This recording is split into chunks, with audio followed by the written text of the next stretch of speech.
どうもこえです。僕は今福岡にいます。今日はこれから以前からずっと行きたいと思っていた壱岐の島に行きます。そしてそこにある温泉宿である壱岐リトリートに宿泊します。今回は初めての壱岐というところでね、壱岐の観光スポットも有名どころ巡ってみようと思ってます。楽しみです。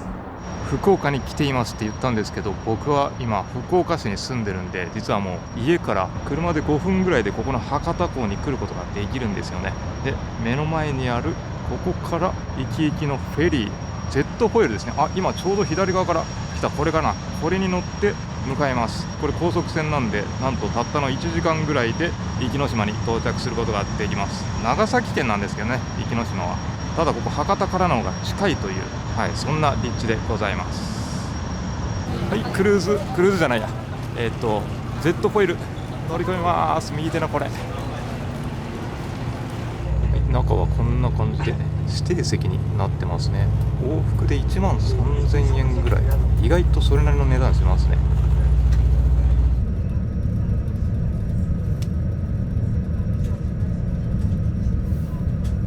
博多港を出港し、船はゆっくりと玄界灘へ向かっていきます。出港した瞬間は海からこんな感じで綺麗に福岡市の景色が見えています。ちょうど真ん中には天神ビッグバンの象徴的存在である福岡大名ガーデンシティも見えています。リッツカールトン福岡があるところですね。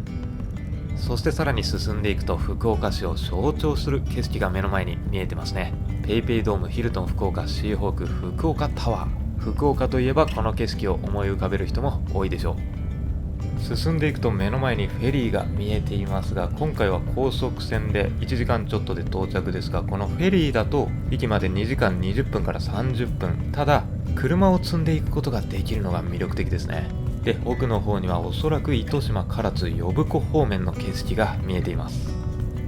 で、これから行く壱岐島がどれだけ素晴らしい島かを簡単に伝えておきたいんですけど、壱岐の魅力は何といっても海が美しい、そして食材のクオリティが本当に高いことですね。この2つはなかなかリゾートアイランドでは両立できないはずなんですけど、壱岐は島の割には土地が豊かで、周辺の海の環境も整っているからこそ実現できるんですよね。この食のクオリティは普通のリゾートアイランドとは別格と言っていいと思います。さらにこの島は大陸と日本をつなぐ海の中継地だったこともあり、歴史もあります。古代の面影もあり、島内にはなんと150社を超える神社があって、神の島とも呼ばれているんですね。自然あり、美食あり、歴史あり、そしてどこか心が整うような神秘的な空気も流れている、一つの島でそれら全てを堪能できる奇跡の島と言っていいでしょう。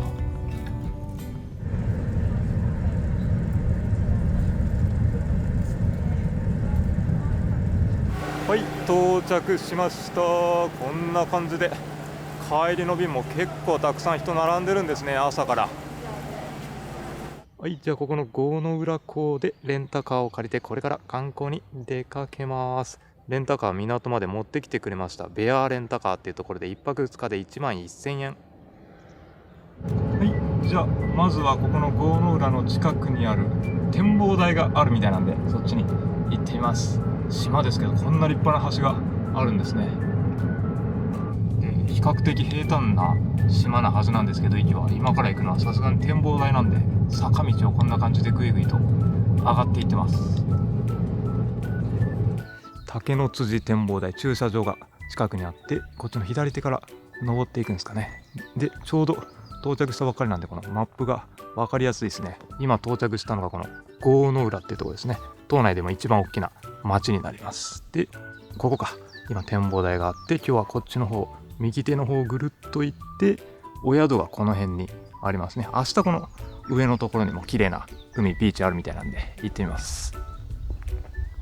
展望台着きましたね。この目の前で左下見ると綺麗に桜が今の時期咲いてますし、やっぱりここは神の島っていうことで神社がたくさんあるんでね、あそこにも鳥居があります。左下の穴がめっちゃ気になる。あれ井戸何なんだあれ。今調べたら井戸みたいですね。なんか昔ここに城があったみたいで、その時に使われていたものみたいです。上まで登ってきました。めっちゃ景色いいですね。ここがこの島の中で一番標高が高いみたいですね。さっき見たら212メートルっていう風に書いてました。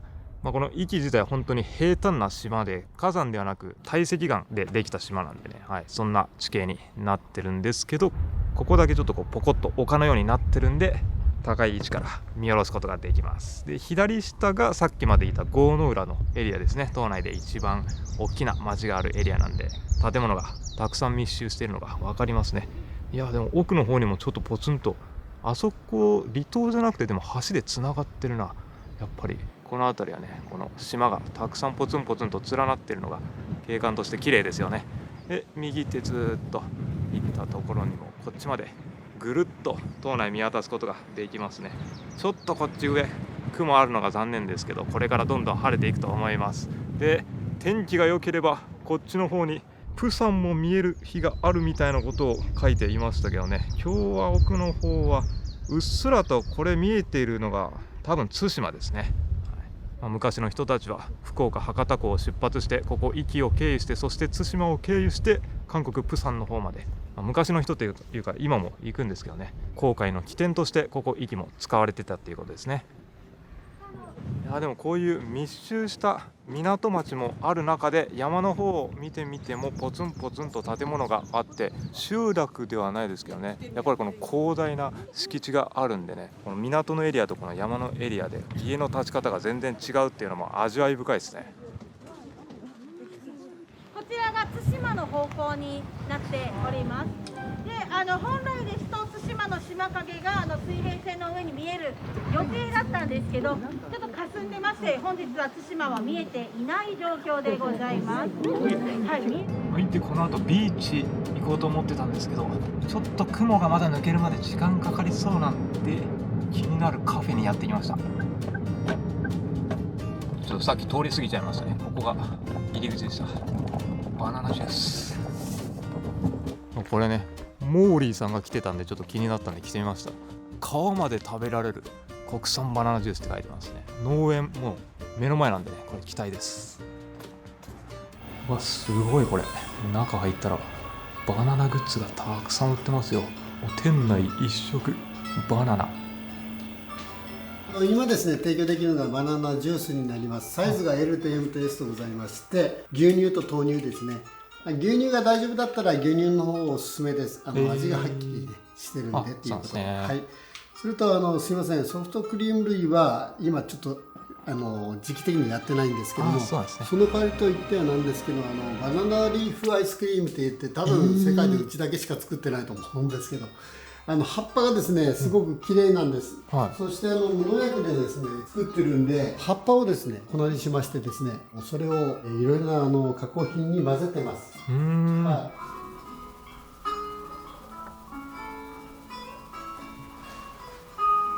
い、まずはバナナシェイク。この濃厚なバナナの味がミルキーな風味とともに広がっていきますね。うまい。やっぱこの広大な土地を持つ壱岐だからこそ、こういうバナナ農園っていうのもあるわけですね。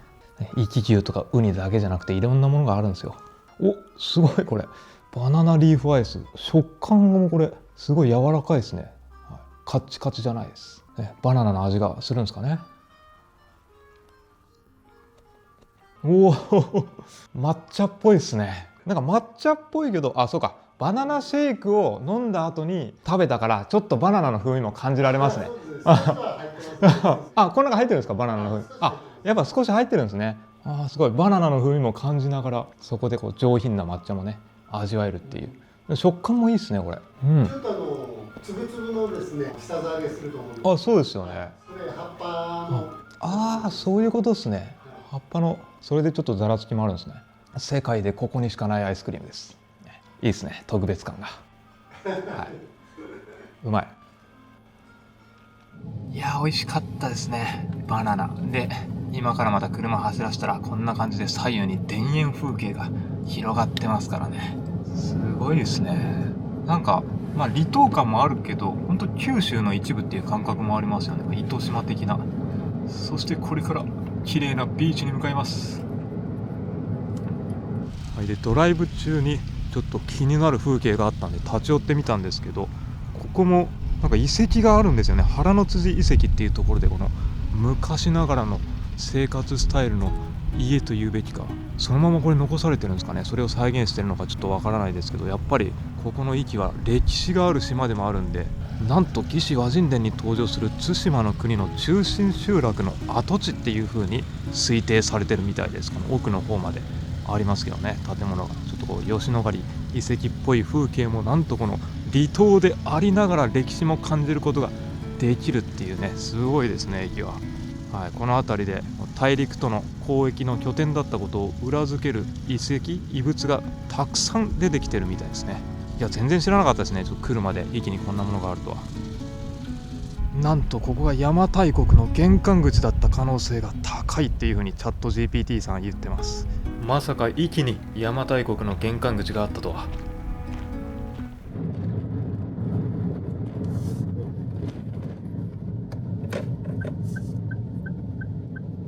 到着大浜海水浴場です。いやー、目の前この曇ってる段階でも結構綺麗に見えてると思うんですけどね、晴れたらとんでもなく綺麗な景色が目の前ブルー一色で広がってるとは思うんですけど、ちょっとやっぱ雲がね、上見るとこんな感じで分厚いんで今見せることできていません。で昨日から天気予報を見てるんですけど、こんな感じで晴れマークしかないのに、なんで真上にねこんなにたくさん雲があるんかっていうね。いやちょっとついてないですね。でも明日もずっと晴れマークなんで、明日もビーチ行くところあるんで、そこでは綺麗な海の景色見せることできると思うんですけど、まあでもね、曇りでもこんな感じで海の綺麗さ透明さは伝わるんじゃないですかね。砂浜もこれ細かくてすごい心地よく歩けますね。はい、これです。どうですか。透明度高いですね。まあ夏になればここで思いっきり海水浴楽しむこともできるのかな。でもさっき一緒に来てる人に壱岐詳しいんですけど聞いたところによると、ここは壱岐の中では比較的波が高めなんで、こんな感じで、おお危ない危ない、サーフィンとかをね楽しむ人が多いみたいです。ここの大浜海水浴場はすごいな。奥の方までずーっとサンドビーチ、白い砂浜が綺麗に伸びてますね。でここ本当にもう空港がめっちゃ近いんで、飛行機で来た場合にはレンタカー借りてすぐに立ち寄ることができるスポットなんで、はい、来やすいビーチでもありますね。ちなみにこっちの奥の方を見てみると陸が見えてますね。こっちが九州本土ですね。糸島あたりがちょっとうっすらとここからも見えます。本当にいろんな景色を楽しむことができますね、ここ壱岐は。もう一つ空港の近くのビーチでつつき浜っていうところがあったんでやってきましたけど、ここもいいですね。この左手に木々が連なっていて離島感たっぷりの雰囲気で、白い砂浜も奥の方まで連なっていて、さっきのビーチと合わせてこの綺麗な海の景色楽しむことができます。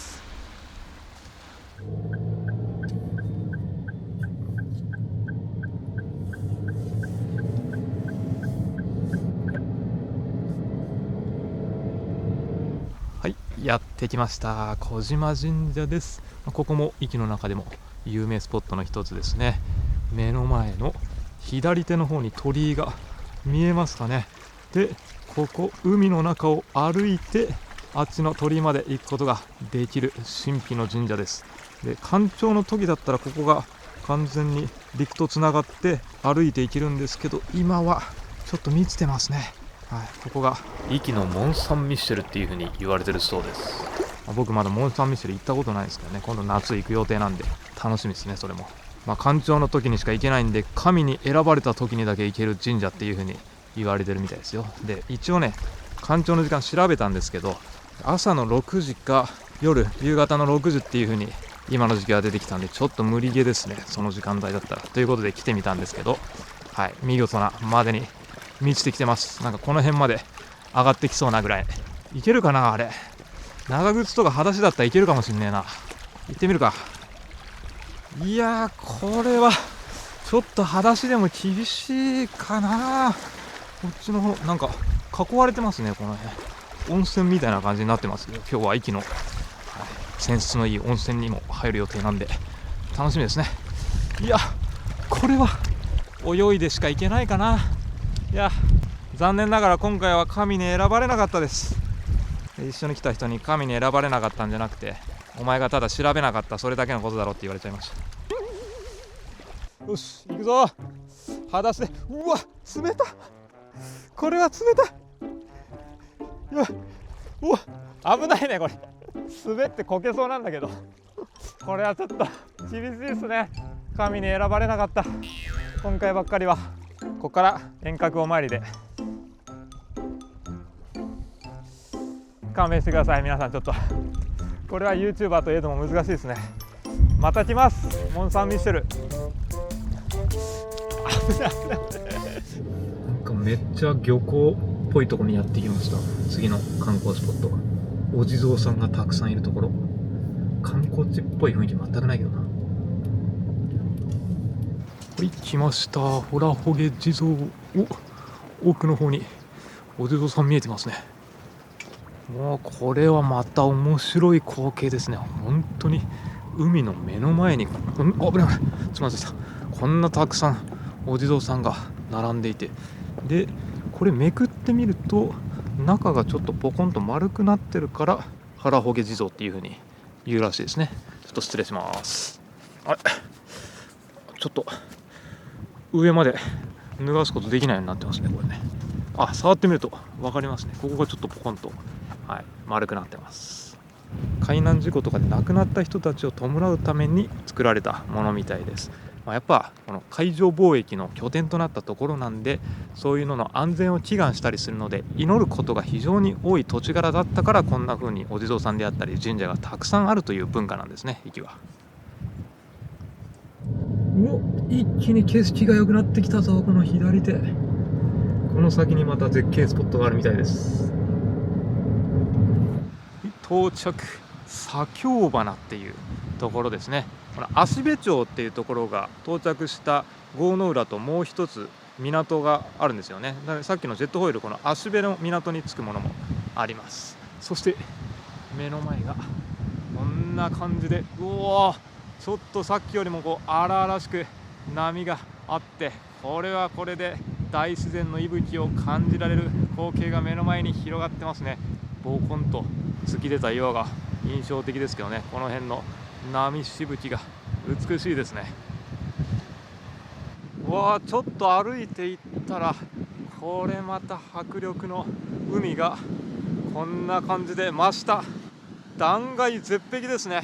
いや素晴らしい離島らしい光景が目の前に広がってますね。やっぱりでもこれ見ると下の方まで岩がこの水の先見えてるんで、海が綺麗ですね。透明度高くて、で右手見るとこんな感じ、広々と原っぱが広がってますね。これでも家族で来たりペット連れの人とかでもこれだけ広大な敷地エリアがあると楽しく過ごせそうですね。本当いろんな過ごし方ができますね。今回僕はゆっくりとお宿ステイを楽しむ予定ではあるんですけど、この辺でピクニックとかしても楽しそうですね。奥の方にこれまた鳥居がちょっと見えてますね、赤いやつ。いやこれはすごいね。この目の前にある岩も長い月日をかけて浸食された跡が荒々しく残ってます。さっきよりもこの波しぶきが激しい。いや見応えがある、まさに離島らしい雰囲気が広がってます。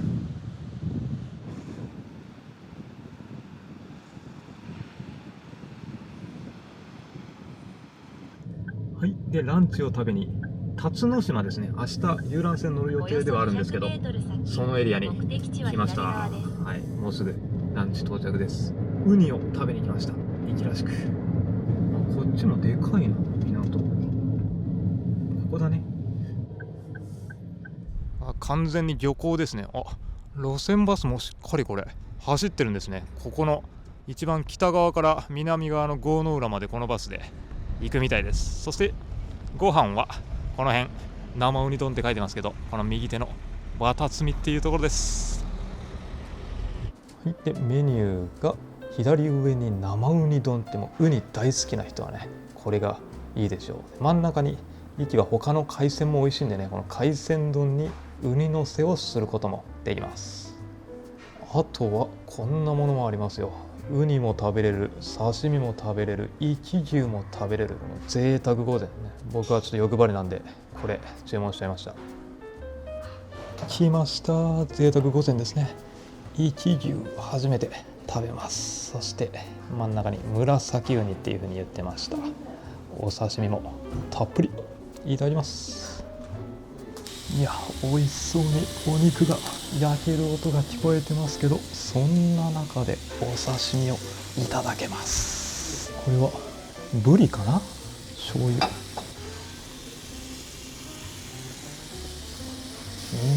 脂が乗っててうまいですね、ブリ。そしてイカですね。イカもなんか美味しいみたいですね。原崎イカ、ウニと同じように美味しいイカが取れるみたいです。呼子も近いんでね、ここ。いやー、ねっとりとした甘みが最高ですね。さあ、それでは行きましょうか。ウニご飯と一緒に行きましょうか。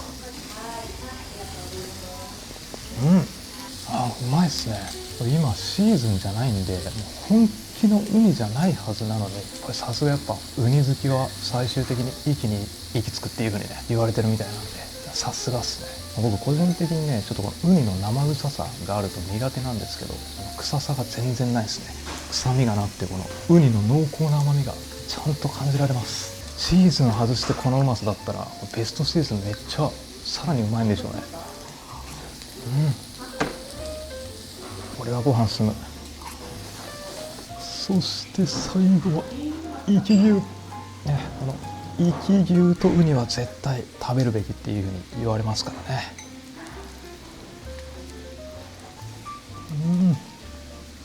いや、とろけていきますね。赤身の風味しっかりというよりは霜がねたくさん振られてて、口に入れた瞬間溶けていきます。うまいですね。いや、でもこの離島でブランド牛があるって他にあんまパッと思い浮かぶものがないんですけど、そのあたりはやっぱり壱岐は魅力的ですよね。島の中では比較的広大な面積があるからこそ、こういうね大きな牛を飼えるわけで、雄大な自然が織りなす豪華な食事ですよ。海に囲まれてるんで、その海もね沖縄とかとまた違って、この辺り海流がぶつかってプランクトンがたくさん出て、玄界灘美味しい魚がたくさん取れるんで、魚もお肉も品質の高いものを食べられるっていうのは、これは魅力的ですね。初めて来たけど壱岐しょっぱなから気に入ってます。いや、これはねちょっとビール飲みたくなるんですけど、ここはレンタカーなんで飲めません。この後お宿でも多分豪華な食事出てくるんでね、その時にいただきましょう、お酒は。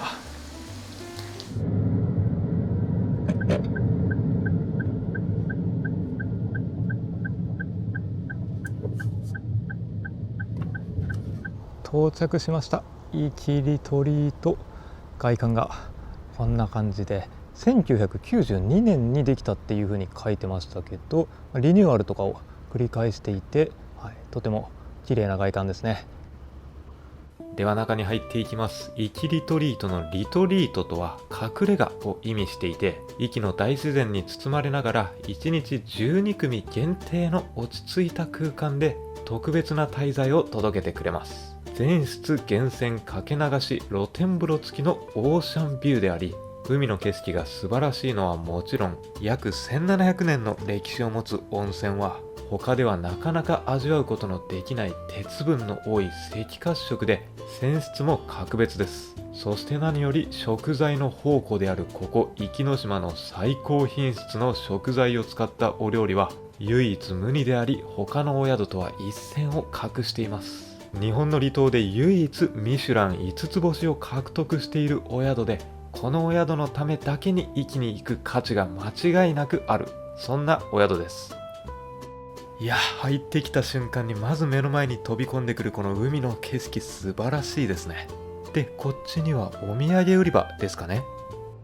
お土産売り場はコンパクトですけど厳選されたお土産がありますね。この辺は塩に壱岐牛のビーフジャーキー、ビールのつまみに良さそうですね。で、ここには鬼焼き、お菓子ですね。お菓子があって、ウニ飯の素っていうのもあるんですね。あんま見たことがない。さすが壱岐ですね。この辺にも塩クッキーとか、これはかす巻きっていう有名なお菓子ですね。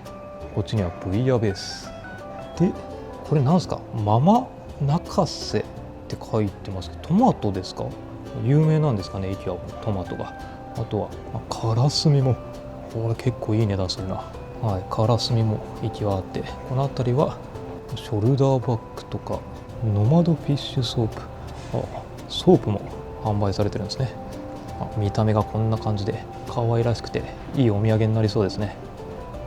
あとはこの辺りは多分お部屋にも置かれているこだわりのアメニティ類かな。そしてこっち左手に進んでいったところにお食事会場がありますね。ここで夕朝食をいただくことができるみたいです。で、こっちの左手にはテーブル席ですね。大きめのテーブルがこんな感じであって、でカウンターでいただくこともできますね。今回はカウンターでいただく予定なんですけど、この目の前でお料理しているのを見ながらライブキッチンみたいな感じでね、いただけるのかな。そして目の前にはさっきロビーからも見えていた海ですね。オーシャンビューを眺めながらなんとお食事をいただけると。で左手にこっち太陽が見えてるんですけど、サンセットタイムだと夕暮れ時トワイライトの景色を眺めながら食べられるっていうのも素敵ですよね。時間帯によってはこれは楽しみだ。ここのバーカウンターには焼酎がずらりと並んでますね。壱岐は焼酎発祥の地なんで、焼酎もとんでもない種類あります。でロビーこっち右手側に行ったところにはラウンジのようなスペースがあるみたいですね。ライブラリー&バーというエリアですね。素敵ですね。これは右手にジャズの伴奏メンバーの置物みたいなのが置かれていて、こっち側にはちょっとクラシカルで高級感漂う雰囲気の椅子やテーブルが置かれてます。目の前のこの机とかね、めっちゃ味があるんじゃないですか。チェスボードのようなおしゃれですね。で目の前にはまさにこれちょっとしたボードゲーム遊びができるチェスボードですかね、置かれてます。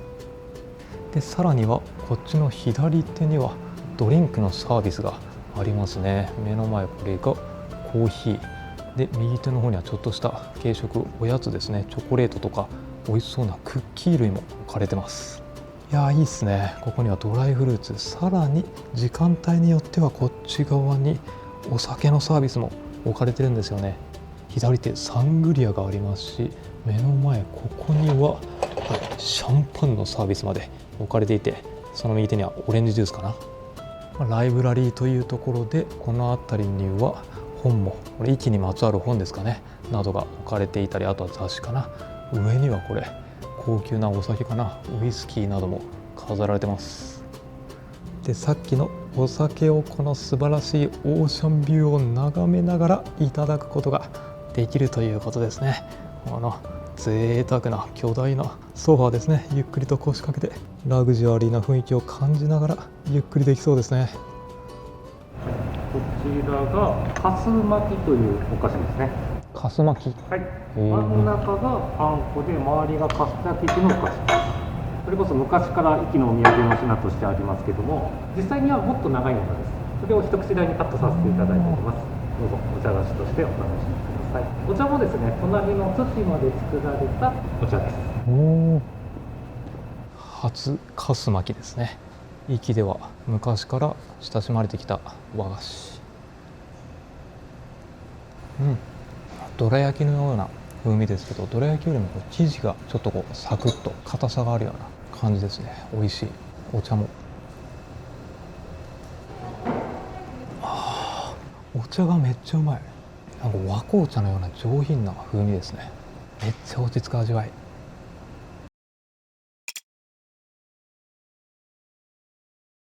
はい、ではお部屋に向かいます。ここの壱岐リトリートの客室タイプはこんな感じで、全12室5タイプ。今回宿泊するのはプレミアム和洋室というお部屋です。3階のここの309号室ですね。では入ります。プレミアム和洋室オープン。玄関、これ入り口からめっちゃ広いですね。なんか可愛らしい置物がありますけど、これは何かな。で玄関には館内用のセッタと室内用のスリッパが置かれてますね。室内用はなんか木で作られたまた別のスリッパも置かれてますけど、で贅沢に広々とした通路を抜けた先ですね。こっちの右手がまずはこんな感じで広々和室がまずあって、そしてこの窓の奥ですね、先には綺麗なロビーからも見えていた海を望むことができます。ロビーよりもね高さがあるんで、より綺麗に遠くまで海の景色をお部屋からだったら望むことができますね。素晴らしい景色だ。そして外に出てきたらこんなデイベッドも置かれていて、もうここでゆっくりと気持ちよくて寝ちゃいそうなぐらいの広々としたソファーになってますね。そしてなんと客室露天風呂までこんな感じでついてます。今ねこれひねったら源泉がすごい勢いでドワーッと出てきたんでね、ちょっと濡れちゃってますけど、でこれです。この一理取りと泉質も素晴らしいっていう風に聞いてます。これ色が茶色く濁ってますからね、鉄分が多く含まれてるからこんな色になってるんじゃないですかね。見てください、これ浸かりながら贅沢にオーシャンビューを眺めることができます。で奥の方まで来てみると、より広範囲にオーシャンビューズドンです。でこれズームしてみると、また小さな島がポツポツと並んでいるのが粋らしい光景なんですけど、奥の方にちょっと雲がかかってますけど、うっすらと見えているのが対馬ですね。はい、さっきの展望台からもうっすら見えてましたけど、ここからも見えます。で中にもシャワールームあるんですけど、ここにも一応シャワーはついてます。そして戻ってきて、立派な大きな空気清浄機が右端にありますけど、ここにはお菓子のサービスも置かれてて、この辺には館内の案内ですね。でちょっと古い建物ではあるんで、これ本来2つあったお部屋を1つにまとめてこんな感じの作りになってるんですよ。奥にも空間があって、下にタオルがありますけどね。はい、こっちが寝室になります。今の時代にあったベッド2台がこんな感じで置かれているわけですね。いや贅沢ですね。畳のスペースもあって、この洋室というかね、寝室のルームも分かれていて、とっても広々とした空間になってます。さっきテレビありましたけど、こっちにもテレビがついてます。で下にこれまたレトロなタンスがあります。はい、引き出しを開けてみると、靴下にこれがちょっとした袋ですね、小さい袋に、あとは上下タイプのこのサムエですね、サムエが置かれてます。下のこれは多分ナイトウェアじゃないですかね。でこれがブランケットかな、毛布も置かれてます。で左手には広々とクローゼットがあります。でベッドの左手、ここにはデスクもあって、ここでお化粧を整えることもできるし、僕みたいな人は動画編集、お仕事もはかどりそうですね。でこっちの窓際にはこれまた贅沢なデイベッドではないけどね、オットマン付きの椅子があって、ここでもすやすやと寝ちゃいそうですね。こんな感じで今度はインサイドで心地よい気温でオーシャンビュー眺めながら、でこの奥の扉ですね、この扉の中にミニバーのようなスペースがありますね。上にコーヒーや紅茶が並んでて、下には大分県日田の天領水ですね。全国的にも有名な美味しいお水、冷凍庫付きの冷蔵庫があって、中にはこんな感じでドリンクがあって、つぶらなシリーズがあるじゃないですか。でこの辺りのドリンクはすべてオールインクルーシブになってます。右端にはアサヒプレミアムもあります。でもう一回こっちの廊下の方に戻ってきて、ここが水回りのスペースですね。目の前に洗面台があって、これ域にはオリーブ園があって、そのオリーブ園で作られたアメニティ類が置かれているっていうふうに言ってました。はい、アメニティもこだわってます。でハンドタオルにこの辺のコップもなんか上等な陶器が使われてますね。でこれがボディタオルかな。ティッシュとドライヤーはサロニア製ですね。で引き出しの中にこんな感じで各種アメニティが入ってます。そしてここにも各種タオルが置かれてて、バスローブもあるんで、これで外で温泉浸かりながらデイベッドでゆっくりできそうですね。そして右手にシャワールームがありますね。外にもありましたけど、こっちの方がより整った、冬とか外寒いと思うんで、中であったかい状態でシャワー浴びられます。で最後玄関の近くにあったここの扉にトイレですね。あります。はい、では今日はここで1泊です。いやー、これはいいですね。もう雰囲気が本当に最高。離島ならではの静かな雰囲気、波の心地のいい音を聞きながらゆっくりとくつろぐことができそうですね。でこのお宿は2名室2食付きで1人当たりだいたい5万円台から宿泊することができます。すべての客室で源泉かけ流しの温泉がついてて、夕食もね、九州の幸をふんだんに用いた豪華なお料理食べられると思うんで、本当に楽しみです。はい、じゃあもう早速この泉質抜群の温泉に浸かりましょうか。で客室の温泉でもいいんですけど、大浴場と貸し切り風呂の方が湯船が広いらしいんで、ちょっとそっちで入ろうかと思います。大浴場はちょっと撮影できないんでね、貸し切りに行きましょう。はい、1階に降りてきました。ここにプライベート温泉とかスパがあるんですよね。で目の前この辺りにジャージっぽいもの、あと運動靴があるんですけど、これを自由に借りることができて、目の前ですね、なんとジムの施設もありました。目の前にマットがあって、こっち側にタオルとかお水まで準備してくれてるんですよね。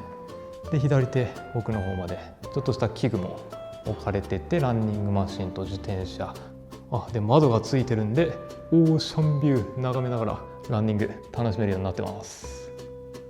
でこの辺りがちょっとした湯上がりスペースみたいになってて、目の前にはこれ足を思いっきり伸ばして、もうこれ腰掛けたら寝ちゃいそうなほどふかふかな、そうですね、めっちゃふかふかなソファーがあります。これは風呂上がり絶対気持ちいいですね。そしてこの目の前にテラスです。風呂上がりにちょっと体が熱くなってたら、ここのテラスに出て涼むこともできるようになってます。で喫煙所とかがないんで、ここに灰皿が一応セットされていて、このテラスは喫煙スペースにもなってるみたいですね。やっぱ気持ちいいですね、外の風浴びると。でこっちの左手行ったところに男女の大浴場があります。今回撮影はしてませんが、大浴場は内風呂外風呂があって、ここでも海の景色を眺めながら客室よりも広々とした空間でくつろぐことができます。で反対側にプライベート温泉とスパですね。ちょっと照明が高級感あふれる雰囲気になりましたね。大浴場はちょっと見れませんが、プライベート温泉は見せていただけたので、中入ってみると、まずはこんな広々とした脱衣スペースがあります。すごいですね。プライベート温泉にこんな立派なウォーターサーバーがあって、タオルももちろんたくさんセットされていて、この辺にはアメニティ類もしっかり揃ってますね。綺麗なタイルも貼られてて、もちろん下にドライヤーもあって、でこの先ですね、扉を開けて、インサイドにこんな広々としたシャワースペースがあります。さらにこの扉を開けて、いいですね。これ左手にちょっと大きな腰掛けられる立派な椅子が置かれてあって、そしてこの浴槽ですね。お部屋の浴槽よりもかなり広々とした空間になっていて、大人3人ぐらいでも足伸ばして疲れるほどの湯船じゃないですかね。で奥の方、景色はこんな感じで、真ん中に海の景色が見えてます。ちょっとこう囲われてるんで、プライバシー性というかプライベート感もちゃんとある空間になってます。そして一番奥がスパトリートメントルームですね。入った瞬間にめっちゃいい香り漂ってきますね。この木のぬくもりを感じるナチュラルテイストな落ち着く雰囲気ですね。でこの辺にはアロマとかが置かれていますけど、スパメニューは壱岐、長崎、九州、日本の自然由来のものを使ってますっていう風に上に書いてますね。でここからも奥の方綺麗に海の景色が見えてて、そしてお部屋はここが2人で一緒にトリートメントを受けることができる施術室になってますね。奥にロッカー、こんな1名用のお部屋もあるんで、合計3人で受けることができます。じゃあ早速貸し切り風呂入ってみます。いやー、これは最高に気持ちがいいわ。温度設定も完璧ですね。ちょいぬるで長湯を楽しめる感じで、もう見てわかると思うんですけど、やっぱりこれ温泉の泉質ですよ。こんな黄金色に輝く温泉、なかなか他で見ることができなくないですか。以前泊まったところだと青森の不老不死温泉、海に近くてこんな色合いだったと思うんですけど、鉄分と塩分が多く含まれてこんな色合いになってるんですよね。温泉の成分が本当に濃いことがよくわかります。殺菌力とか保湿力が他の温泉よりもかなり高いみたいですね。いや、実際に使ったらその気持ちよさを感じることができますね。そしてここは泉質のみならず、この素晴らしいオーシャンビューも一緒に眺めることができるっていうのが本当に素晴らしいです。海に近い温泉だとね、塩を含んだ透明の温泉が多いと思うんですけど、こんな濃度の高い温泉をこの景色を眺めながら楽しむことができるっていうのは本当に希少価値が高いと思います。いや、この温泉は魅力的ですね。本当イキリトリート。はい、で冷蔵庫の中にあったつぶらな桃も持ってきたんでいただきます。いただきます。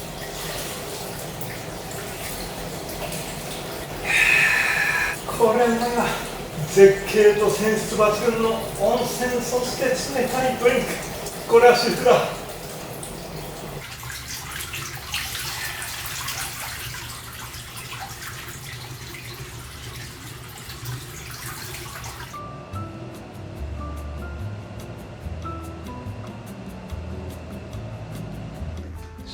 風呂上がりにせっかくなら飲みましょうかね。しかもこれまだ空いてないやつですね。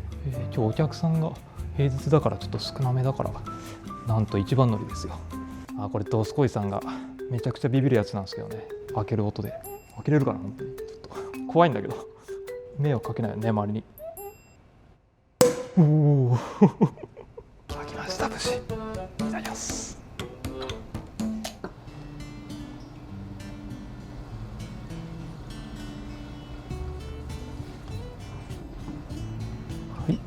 湯上がりシャンパンいただきます。湯上がりビールはあるけど、湯上がりシャンパンとか意外と今までないかもしれないですね。いやー最高っすね。温泉の泉質も最高だったし、目の前サンセット眺めながらのシャンパンですよ。これはもう優勝でしょ。たまんないですね。しかもね、お菓子もなんかちょっとこだわりを感じるような美味しそうなクッキー、焼き菓子。アーモンドとキャラメルの香ばしさが広がりますね。もうそこら辺にあるお菓子とかじゃなくてね、ちょっとこう上品なお菓子ですね。これもクッキーとかも、ね、一つ一つこうやって袋に包んでるから手作り感がすごいですね。多分手作りでしょうね、これは。いやー最高だ。福岡の近く、壱岐にこんな場所があったとは。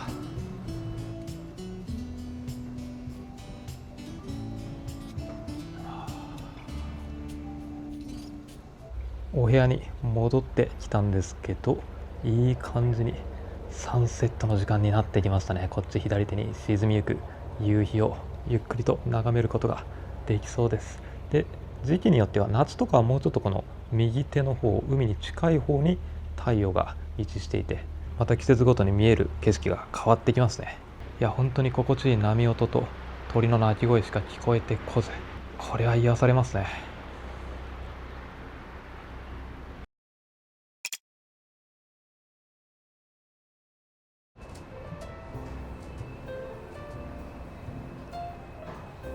はい、カウンター席に着きました。これ目の前には酒あり、海あり、魚あり、その風味甘露にしてすいません、ちょっと読めないですね。はい、間違いなく美味しいものが出てきそうな雰囲気が漂ってますね。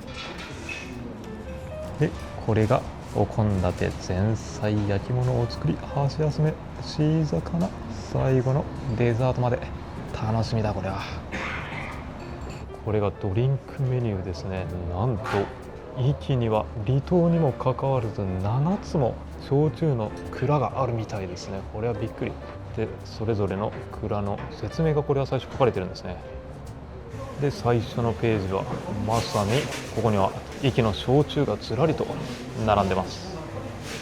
次のページにはビールとイキサンの食前酒、イキサンリキュール、そして左手日本酒にスパークリングワインも右手あります。九州のものばっかりですね。ジャパニーズウイスキーにノンアルで、ソフトドリンクも長崎産のフルーツとかこだわりのものがたくさん並んでていい感じ。最後のページには今月のお酒っていうのもありました。やっぱ僕日本酒が好きなんで、壱岐は焼酎有名ですけど、この壱岐産の日本酒もなかなか美味しいらしく、ここで飲んでファンになる人もいるみたいなんで、これ上2つ頼んでみます。これですね、横山。はい、それでは前菜でございますけども、簡単に説明させていただくと、お客様に向かって左の方からトマトの蜜漬け、こちらがですね、壱岐産のフルーツトマトでママ泣かせというものでございます。甘い糖度の高いトマト、こちらをですね、レモンなどと一緒にシロップ漬けしたものです。続いて器に入っておりますのが赤生こすれで、こちらはですね、お好みで自家製ポン酢の方をかけていただいてお召し上がりください。で、続いて真ん中でございますけども、卵の味噌漬けでございます。地鶏の卵を温泉卵にしまして、黄身の部分だけをお味噌につけたもので、その隣がイカの塩辛でございます。こちらそのままの通りですね、壱岐で採れたイカを使っております。で、最後にからすみ大根、こちらは自家製のからすみでございまして、仕上げの時に壱岐の焼酎を使って仕上げているからすみでですね、どうぞお好きな順番でお召し上がりください。ではこの売店にも販売されてたトマトですね。おお、すごい、ちょっと弾力がある感じだ。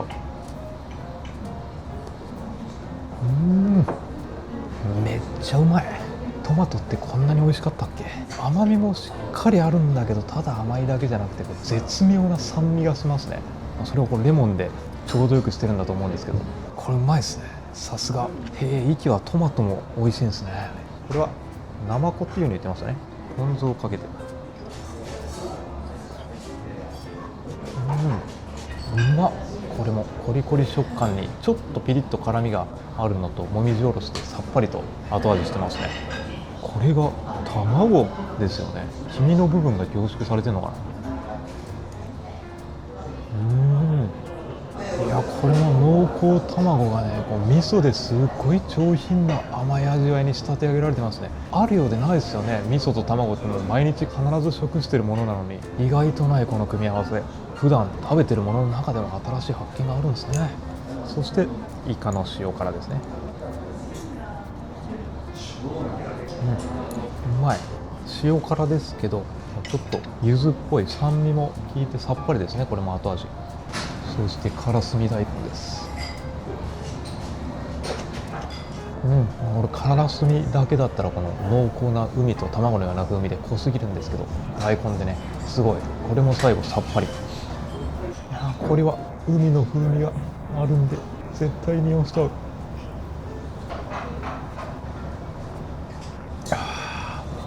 いや、これ超辛って書いてるだけあってしっかりキリッと辛みがきますね。そんな中にもほんのり甘み、深みのある味わいがしますね。ちょっとこうリンゴやマスカットを思わせる爽やかな香りですね。こうやってグラスで出すことで香りをより引き立ててくれてるみたいです。そういう出し方までこだわってます。次にやってきたのはサザエのつぼ焼き。この器と下はこれ塩ですかね。盛り付けもほんと綺麗ですね。器見ただけでテンション上がりませんか。サザエ、おお、すごい。中がもう綺麗に切り分けられてますね。いつもだったら取れねえよみたいなことをねやっちゃって、ドスコイさんとグランピング行った時はもうカチカチに固まっちゃいましたからね。これね、いただきます。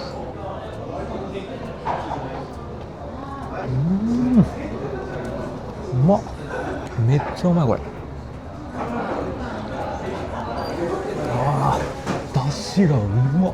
間違いなくちょっとこれはだしの部分が調理されてますね。醤油ベースですごいこれだしが効いてる。カツオとかも入ってるのかな、サザエのだしと。うますぎる。これはうまい。苦味がほとんどない。いや、こんなうまいサザエ食べたことないかもしれない。絶対日本酒がある。もう一個注文したやつを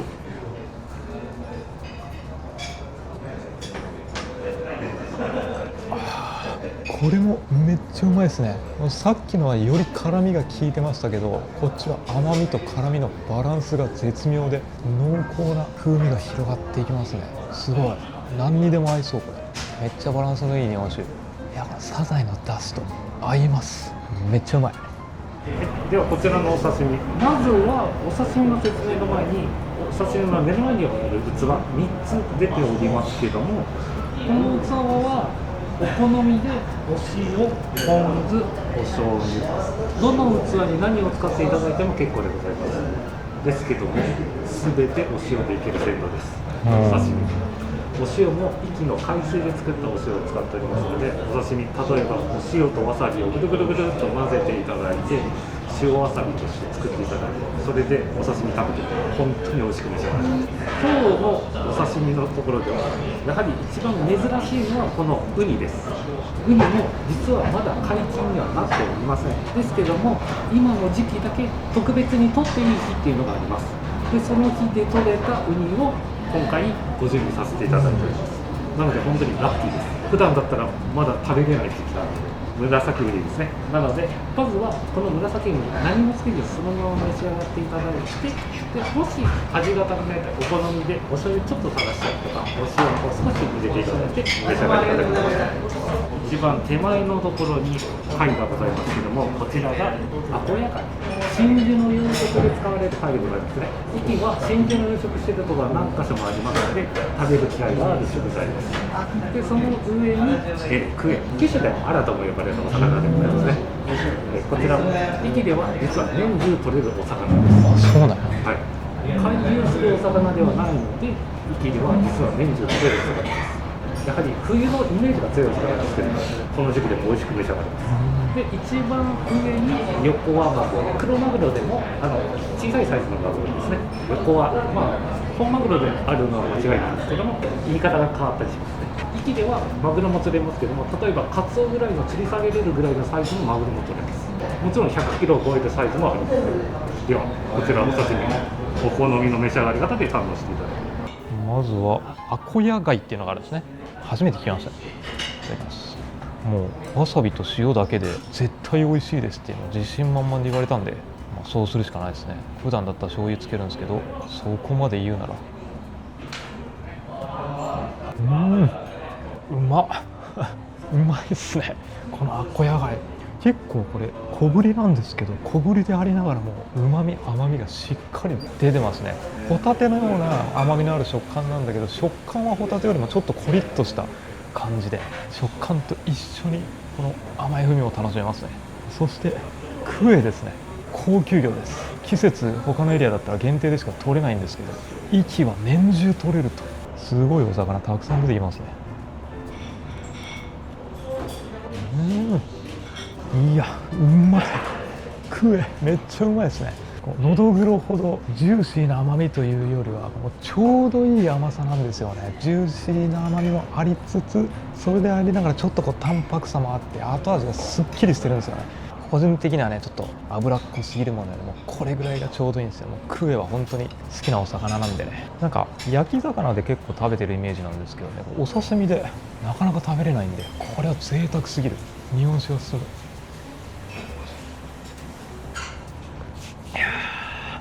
これはうますぎる。最高。いや、もう最近泊まった旅館の中でもやっぱりこのお魚のクオリティめちゃくちゃ高いですね。優勝です。そして横はマグロっていうのがあるんですね。マグロはもう絶対醤油つけて食べるんですけど、これも塩でいっちゃいます。うますぎる。臭みゼロ。なんかもう臭みとかそういうレベルで語るのが申し訳ないぐらいのうまさがありますね。もう醤油がなくても甘みがちゃんと広がる、お魚本来の味わいをこの塩だけで味わえるっていうのはやっぱ贅沢ですね。ごまかしゼロですね。自信満々で醤油でどうぞっていうのはやっぱり。そしてウニはもうそのままいっちゃいます。うまっ。めちゃくちゃうまい。ちょっとこれウニがそんな好きじゃなかったのに好きになっちゃいそうなぐらいうまいですね。いや、お昼食べたのも美味しかったですけど、やっぱシーズン外してこのしっかり甘みのあるウニが食べられるってすごいですね。これは幸せだ。いやー、最高すぎる。噂には聞いてましたけど、息素晴らしいですね。めっちゃお魚うまい。これ焼酎は今から出てくるのでおすすめはありますか？そうですね、タズメドリという焼酎をご紹介できる。これウイスキーとか好きな方はこの焼酎に流れる方多いんですけども、であまりアルコール自体が得意じゃないって言われているので、それであればこの上2つのところの方がご紹介しやすいかなっていうところです。あ、そうなんですか。はい、一気の焼酎はまず麦発祥の地ですけども、麦 100% で作ってるわけではございません。必ず1対2の割合で1がお米、2が麦、この割合で作らないと生き焼酎って名乗れないと大きなルールがあります。なので他の麦焼酎よりもお米が入ってるの飲みやすかったりするんです。まずそれが本当に生き焼酎の大きなルールです。あと細かいところでいくと生きの、お水を使って生きで瓶詰めするっていうのがルールの中に入る。シャンパンと同じ扱いになっているんです。シャンパンはシャンパンに作られたものがシャンパンと言われる。それと同じでちゃんとそういった登録がされています。じゃあもう焼酎じゃなくて生き焼酎ですね。もうそう言わなきゃダメですね。シャンパンにと同じ。スタッフさんおすすめの生きの焼酎タズネドリ頼んじゃいました。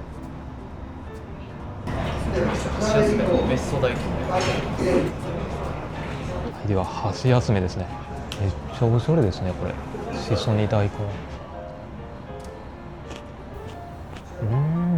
これはしっかり酸味が効いてるんですけどね、酸っぱすぎず大根で後味がやっぱすっきりするんで、チ魚の前に本当に口の中がさっぱりですね。上品にこう大体のお宿で箸休みは柚子のシャーベットとか、ね、そういうシャーベット系が多いんですけどね、これはやっぱこだわりを感じますよね。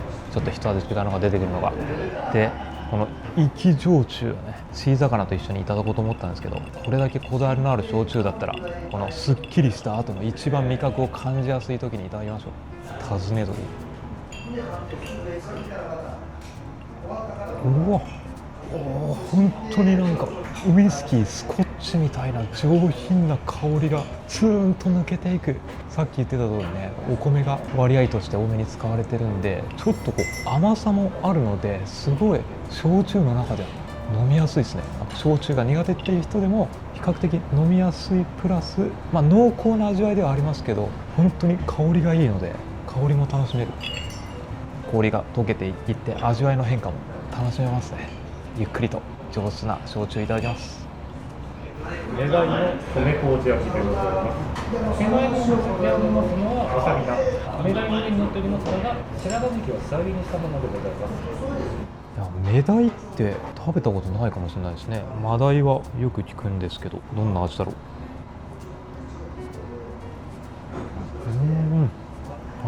タイなんで淡白な味わいではあるんですけど、マダイよりもよりこう脂が乗っていてジューシーさが感じられますね。白身魚でありながらもちょっとこう上品さが感じられるというかね。でこの上の白髪ネギがね、すごいこう淡白な味わいの中に香ばしさを演出していいアクセントになってますね。いや、これもちょっとまだ日本酒が残ってるんでね、合います。いやー、たまらんですね。これ日本酒進みますわ。めちゃくちゃ合うな。はい、こちらお刺身でも食べれるアワビやイカなどをあえて炭火焼きにしたりしゃぶしゃぶにしたりで召し上がっていただく料理でございます。炭火の際は黄色のソース、アンチョビ入りの焦がしバターソースで召し上がっていただいて、でしゃぶしゃぶはですね、こちらベースは鶏のベースのスープでございます。こちらの方にくぐらせていただいて、右下になりますニンニク醤油、青唐辛子入りのピリ辛のニンニク醤油で召し上がっていただきます。真ん中に空の器がございますのは、またお好みでポン酢だったりお塩だったりでも食べれるようにご準備しております。どうぞお好きな召し上がり方で堪能していただければ。アワビですね。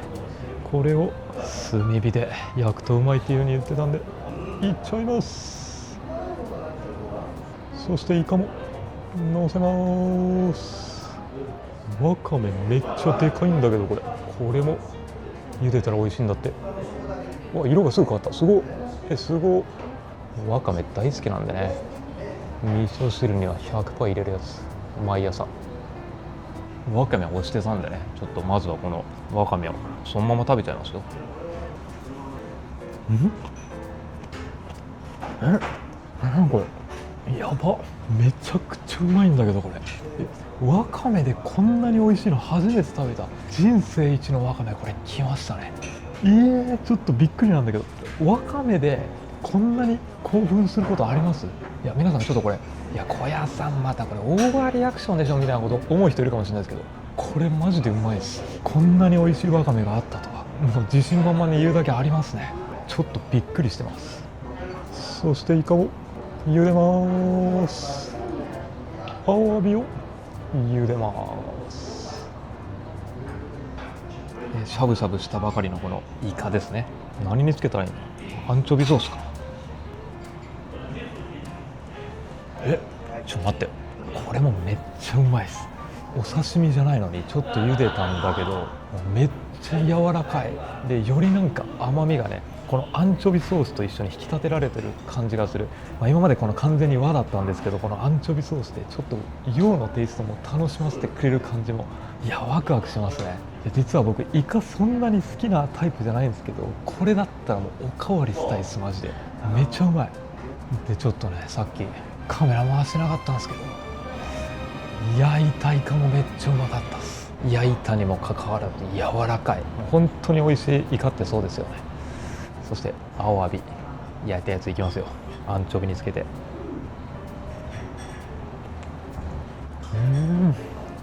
いや最高っすね。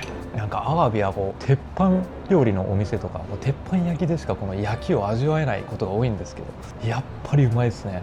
でこのアンチョビソースがこの鉄板焼きでいうこうバター焼きみたいな感じでね、この香ばしさを引き立ててます。バターじゃなくてこのアンチョビなんでね、またいつもと違った風味を楽しめてて最高っすね。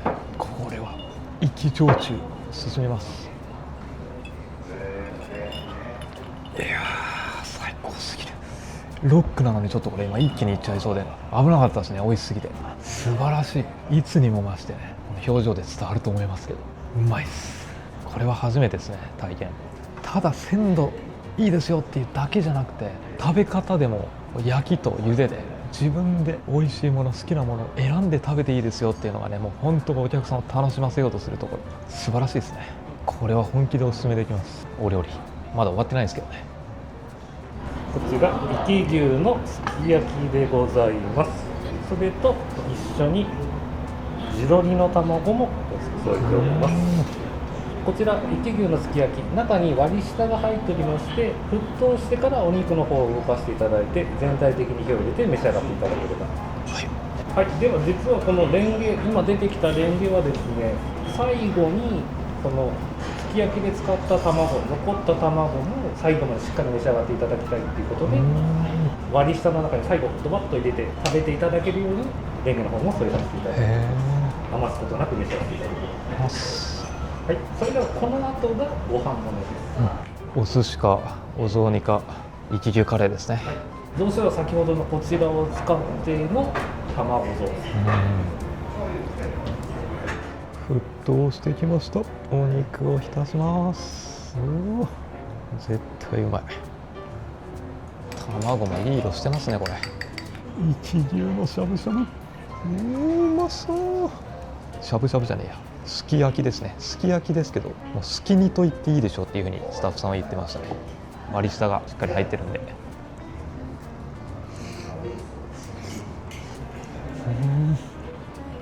うまい。めちゃくちゃうまい。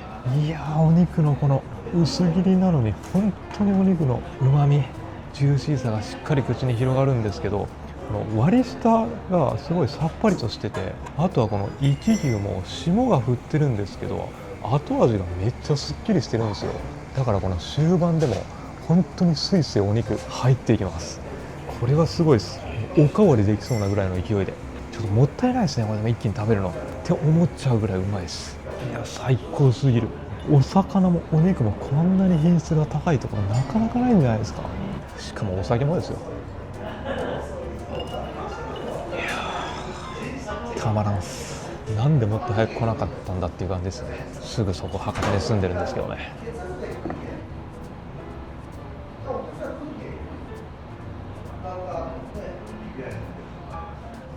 いや卵が膨れ上がってきて、これもうまそうですね。うわめちゃくちゃうまそう。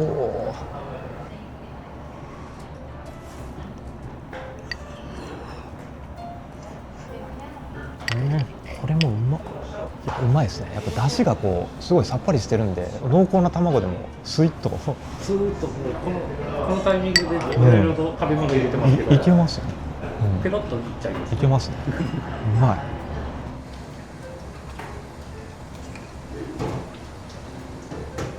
先ほどのアワビをくぐらせていただいた出汁を使って作った雑炊でございます。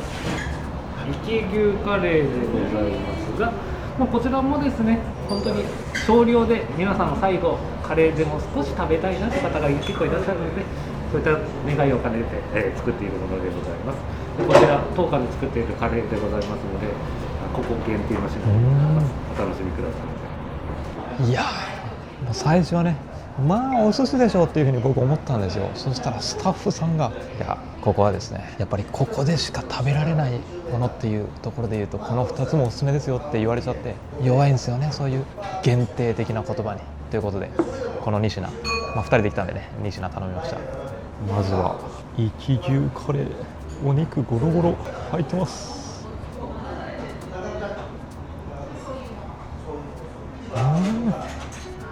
これめちゃくちゃうまいわめちゃくちゃうまい。コクがあってこうお肉のうまみが凝縮されててこうしっかり甘みのあるカレーですね。いやめっちゃうまい確かにうまい。ここでしか食べられない。そして生き牛のカレーで雑炊ですね。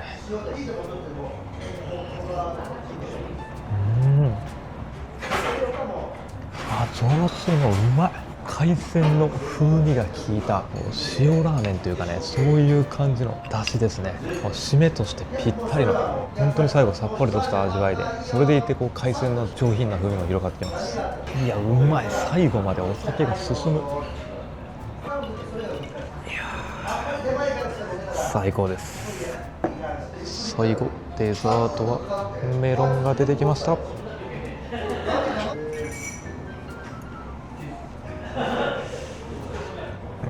メロンも甘々でめっちゃうまいわ。いやこれは本当に想像以上でしたね。びっくりしました。ここまですごいっていうのは正直予想してなかったですね。日本料理なんでだいたい日本料理だとなんか食べたことあるなみたいな味が来ることがほとんどなんですけど、そんなことはなかったですね。出てくる品々一つ一つちょっとしたひねりがあって、食べ方含めて全部が新鮮で新しい発見もあって、それでいて素材の品質も最上級っていうね、これはとんでもなかったですね。なんでこんな美味しいんだって思ったら、ここ見ると総支配人の方が書いてるんですよね。これ普通料理長っていうふうに書くと思うんですけど、総支配人さんですね。つまりね、支配人さんがこれ料理長さんっていうところなんで、仕入れとかそういうのも自分でなされてるっていうところなんで、もうこだわりがそりゃすごいわけですよ。お料理が美味しいわけです。いや本当にここ最近泊まった宿の中でもトップクラスにお料理満足度高いですね。これはぜひ皆さんにもおすすめです。美味しかった。いや美味しいご飯食べて、夜も温泉にゆっくりと浸かろうと思います。そして夜はこっちの外の景色見てみると、街灯が放たれていて、うっすらと海の景色も見えてますね。でこれ海の奥の方から光がちょっとちらついてるのがわかると思うんですけど、あの辺の光は漁師さんたちがあそこに今夜の時間でも出ている人がいるみたいですね。この辺りは本当にさっきご飯食べて分かった通り美味しいお魚たくさん取れるんで、これもまた壱岐ならではの風景といえばそうかもしれませんね。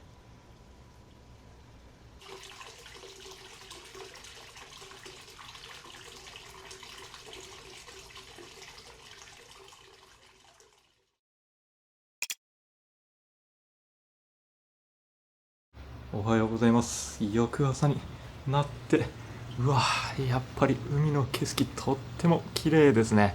昨日は雲が少し多かったんですけど、今日は青空の方が上見た感じ多いんで、綺麗な海を望むことができるんじゃないですかね。この後朝食食べてまた温泉にちょっと浸かって観光に出かける予定なんで、昨日とはまた違う景色が望めそうで楽しみです。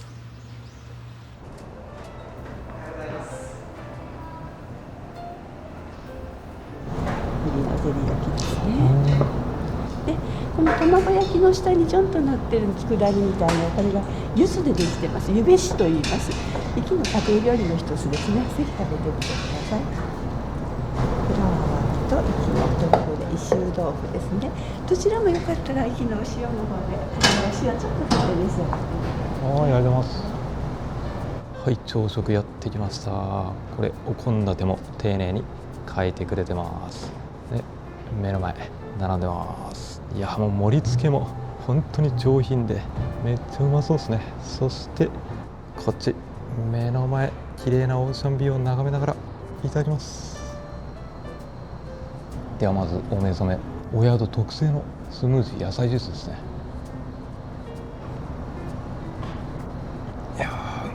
いや、緑の野菜たっぷりだけどね、しっかり甘みもありますね。昨日のトマトもめっちゃうまかったからな。そして朝からお刺身、マグロがあります。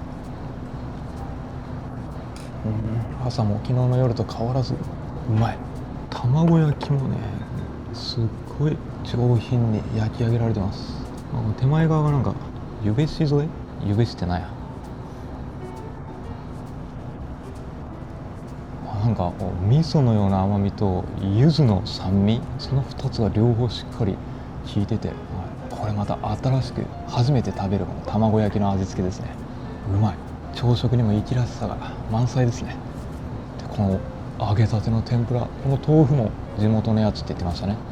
お塩振って、う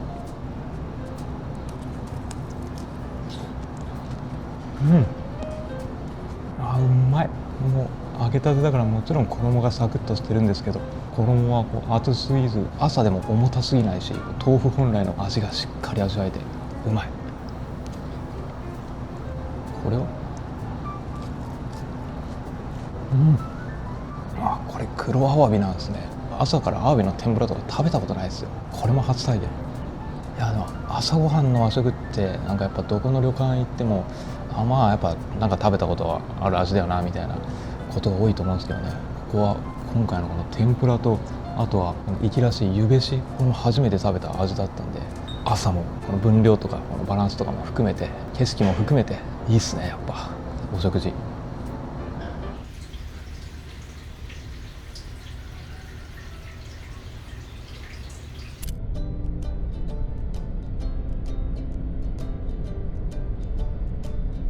はい、到着しました。こっちの右手に船があって、これに乗っていくのかな。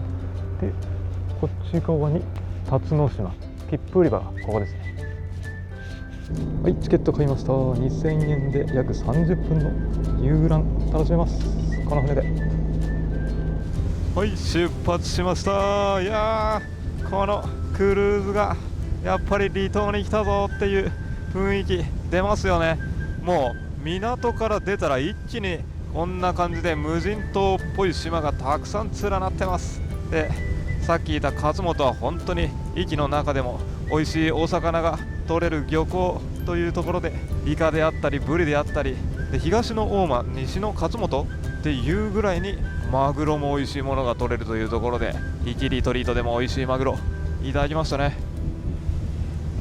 今この目の前にある島は完全なる無人島っていう風に言ってました。海の色がめっちゃ綺麗になってきましたね。これエメラルドグリーン色に輝いてます。いやー、この島もなんかすごい特徴的な形してるんですけど、この生い茂っている草木が風になびかれて倒れてるのがよく見えますよね。鳥居の神社は若宮神社、海上安全の神と言われ、出漁の時は鳥居の前で船のエンジンを止め、手を合わせて大量祈願します。おお、船の船首まで出てくることができました。いやー、これは迫力ありますね。やっぱり一番前まで来たら、これがまさに辰ノ島です。右の方にビーチ見えてますけど、なんかこれすごい真正面に突っ込んでいってますけど、めっちゃ急カーブ。海の色めっちゃ綺麗じゃん。これ本当にザ・リゾート地に来たっていう感じですね。なんか最近行ったところだったらこれあれですね、プーケットのマヤーベイに入っていくみたいな感じじゃないですか。あっちの無人島のビーチ、透明度めっちゃ高い。これ遊覧船じゃなくて上陸できる船もあるみたいですね。そしたら1時間ぐらいここの無人島のビーチで遊ぶことができるみたいです。今回遊覧船なんで多分上陸はしないと思いますけど、あれでもなんか着岸してくれるのかな。降りれるとは思ってなかったけど、あ、ここで降りる人が今降りていったんですね。バイバーイ。1000円の人なんで。あ、1000円で当選だけやけん。遊覧はなし。あ、遊覧せずに降りるだけだったら1000円でここ来れるみたいですね。うわ、どんどん透明度がこれ上がっていく。すごい。結構これだけ薄い色合いだったら浅瀬なのかな。浅瀬のビーチで楽しそうですね。ここで泳ぐのも夏だったらもう本当にこれ東南アジアの南国リゾートに来たかのような雰囲気が漂ってます。島の景色も変わり、サガンとレイガンが織り出す壱岐の土台石勝本荘です。澄み切ったエメラルドグリーンの海に迫り来るような岩壁、まるで絵のようなこの光景こそ壱岐辰野島が誇る絶景です。岩に刻まれた地層が長い時を語り、今を生きる森の緑がこの島の魅力を映し出しています。そして注目すべきはこの遊覧船の動きなんですよね。こんなにも岩場のすぐそばまで寄ることができるんですけど、このぐいっと近くまで寄せてくれる技術がすごいですね。穏やかに見えるクルーズの中でもベテラン船長の絶妙なハンドルさばきがあってこそのスリルある絶景体験なんですね。揺れる船の上から間近で眺めるこの景色はまさに海からしか見ることができない壱岐の芸術です。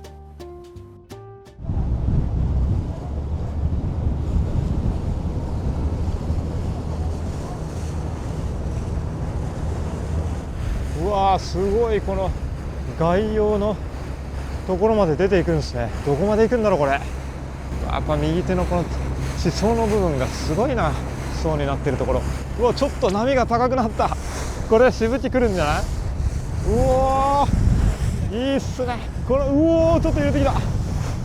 アミューズメントみたいになってます。これはこれで面白い。めっちゃ楽しい。より自然の荒々しさを感じられます。お、なんかちょっと穴開いてるな、あそこ。なんだあれ。すごい。釣りしてる人がいる。右手。うわ、こんなところであの人たちここまでどうやって来たんだろう。いや、より自然の荒々しさを感じますね。これは揺れる揺れる。こっちの方ずっと進んでいったら韓国なんだって、昔飛行機とかが飛んでない時は激しい波をかき分けて大海原をこれぐらいの船で渡っていったんですかね、昔の人は。うわ、なんか一気にこれグランドキャニオンみたいな光景が出てきましたね。こんな荒々しいでっかい、もう島というべきなのか岩というべきなのか、もう映像だと広角で伝わりづらいかもしれないですけど、すごい迫力だ。うわ、さっきとまた違う。ここはもう緑がなく完全に岩ですよ。そこにこんな感じで入っていきます。ここ入っていくの？嘘でしょ。おお、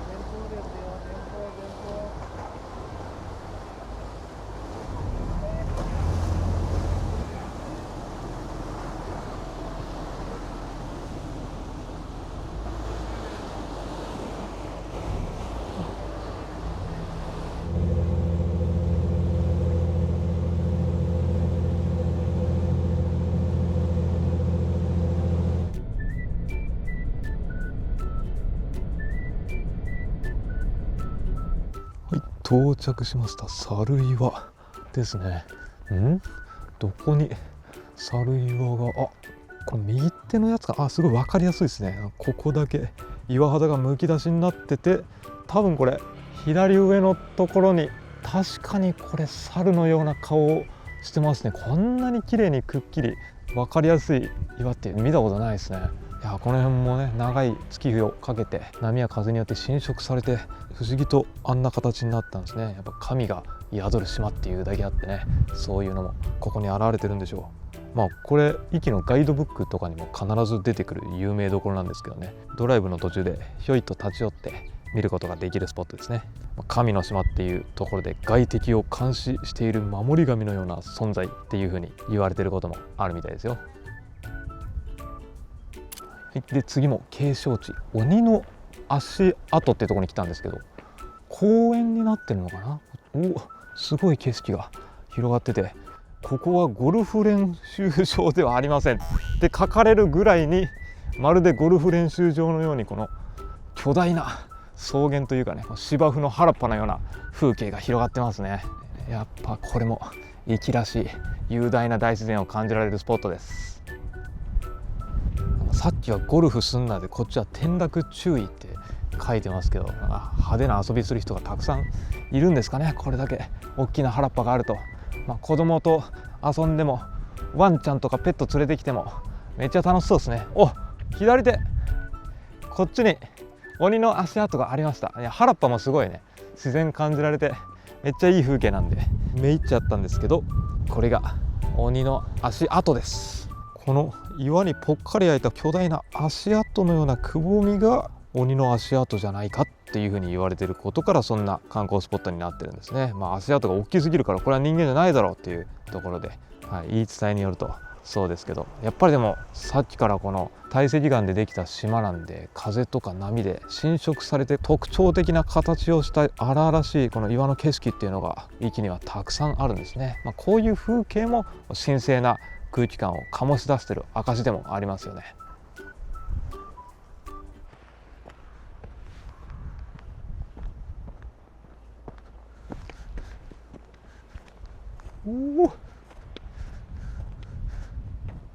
はい、郷の浦に戻ってきてランチをいただきたいと思います。昨日お昼こっち実は行こうとしてたんですけどね、野本寿司、美味しい寿司屋さんです。今回寿司初めてですね。はい、中入ってきて座敷もありますけど、カウンターでせっかくだからいただきます。メニューはこんな感じで並んでますけど、今回おすすめを頼みました。はい、まずやってきたのはフグですね。これはちょっと左側炙られてるのかな。同じフグだけど味の違いを楽しめます。いきます。フグ、いやまさか壱岐でフグ食べられるとは思ってなかったですね。下関とかまた大分の臼杵ですよね、フグといったらね。ありがとうございます。ありがとうございます。あら汁、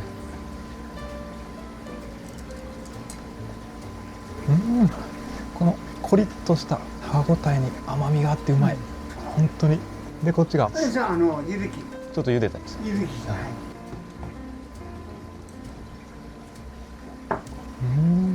これ湯引きするとちょっとこう柔らかくなったり、歯ごたえが出て、ちょっと甘みとか旨みが増す感じですか。違うでしょ、同じフグでも同じフグなのにね、味の変化楽しめる。隣見たらまさにフグが泳いでますね。ついにイカとサザエが出てきました。これよりレモン汁だけど、アコウとアジも出てきました。めっちゃいい色してんなこれ。イカ、いやー、イカも昨日からうまいっすね。やっぱイカ壱岐美味しいのたくさん取れるですもんね。たくさん、四季によってイカの種類が種類が変わるんですね。今のは何イカなんですか。ササイカササイカのおイカ、美味しい。でサザエ、いやーでも本当にシャリがうまいっすね。他の寿司屋と違うのはシャリがうまいです。身も本当大きいし。この全部壱岐三昧です。壱岐三昧なんですね。これも地元のもの、でお魚も地元のものが多くて、いやこれは日本酒飲みたくなるわ。レンタカーだからダメだ。アコウいただきます。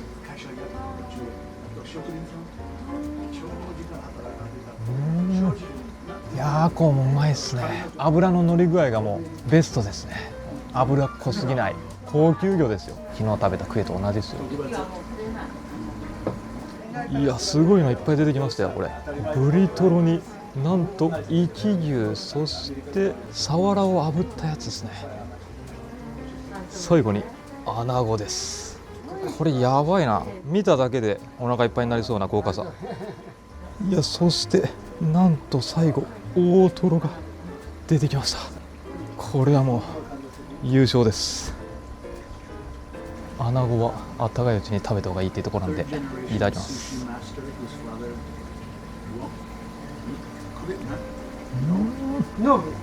いやー、アナゴじゅわっとこの油の味わいがあるけどしつこくないのがいいですよね。なるほど、すごい上品な味わい。アジはレモンでいただきます。いや、うまっ。アジこんなに甘いんですね。甘いんですよ。こんなにいいやつだと甘くなる。今季節的にかぼしですがちがないんです。ああ、それでレモンで。レモンで。いや、大分県民も認めるこのアジのうまさですね。ブリトロ10キロのブリトロ。10キロ。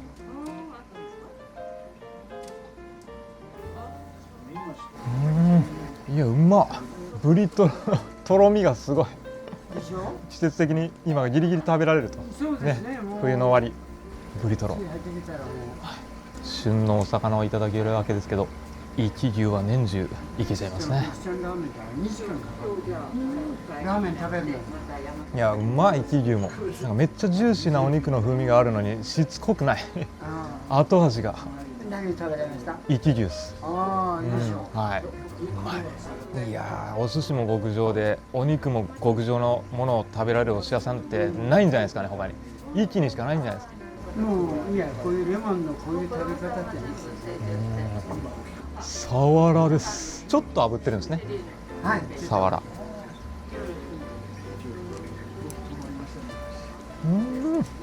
いや、なんかシャリと一緒に一気にとろけていきましたね。サワラ、そこにちょっと香ばしい香りが、ね、今までになかった風味で、これもうまい。いや、身がでかい。本当に1月頃が一番乗ってますよね。ああ、いや、今でもめちゃくちゃ美味しいです。大トロ。